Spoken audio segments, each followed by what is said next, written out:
मुकेश सहनी की विकासशील इंसान पार्टी वीआईपी बिहार के महागठबंधन में एक नए घटक दल के रूप में शामिल हो सकती है।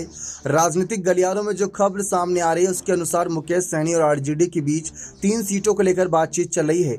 इस बीच आरजेडी के सूत्रों ने कहा कि राजद और वीआईपी के बीच बातचीत लगातार जारी है, जल्द ही कोई निर्णय लिया जाएगा। आरजेडी के एक वरिष्ठ नेता ने नाम न बताने की शर्त पर कहा कि अगर वीआईपी हमारे साथ आती है तो हम उसे सम्मानजनक संख्या में सीटें दे सकते हैं। इसी बीच पार्टी के राष्ट्रीय प्रवक्ता देव ज्योति ने कहा कि हमारी पार्टी लगातार दिल्ली और पश्चिम बंगाल की तरह बिहार, यूपी और झारखंड में निषादों का आरक्षण देने की मांग कर रही है। जो भी निषाद का आरक्षण देने को स्वीकार करेगा और हमारी पार्टी उसके साथ गठबंधन करने को तैयार है। जल्दी सारी चीजें स्पष्ट हो जाएंगी। बता दें कि 2019 में भी मुकेश सहनी की पार्टी महागठबंधन में रहकर लोकसभा चुनाव लड़ी थी। उस वक्त वीआईपी ने मुजफ्फरपुर, खगड़िया और मधुबनी से अपने प्रत्याशी उतारे थे।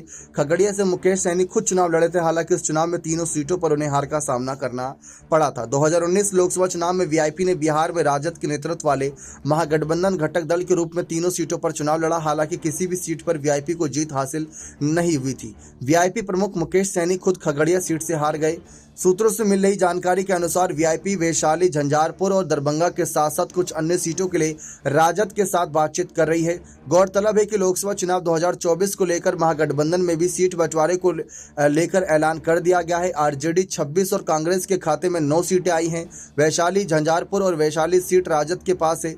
राजद के एक अन्य नेता ने नाम नहीं बताने की शर्त पर कहा कि राजद को अपने कोटे से वीआईपी को सीटें देनी होंगी, क्योंकि 9 सीटें कांग्रेस और 5 सीटें लेफ्ट पार्टी को दी गई है। सीटों को लेकर कुछ समस्याएं हैं, क्योंकि अधिकांश सीटों के उम्मीदवारों को राजद द्वारा टिकट देने का वायदा किया गया। संभव है कि राजद की ओर से वीआईपी को 1 या 2 सीटें दी जा सकती हैं। बीच में चर्चा थी कि मुकेश सहनी और तेजस्वी यादव की मुलाकात हुई है, लेकिन ऐसी कोई खबरें सामने फिर नहीं आई। बने रहे चैनल के साथ। बहुत बहुत धन्यवाद।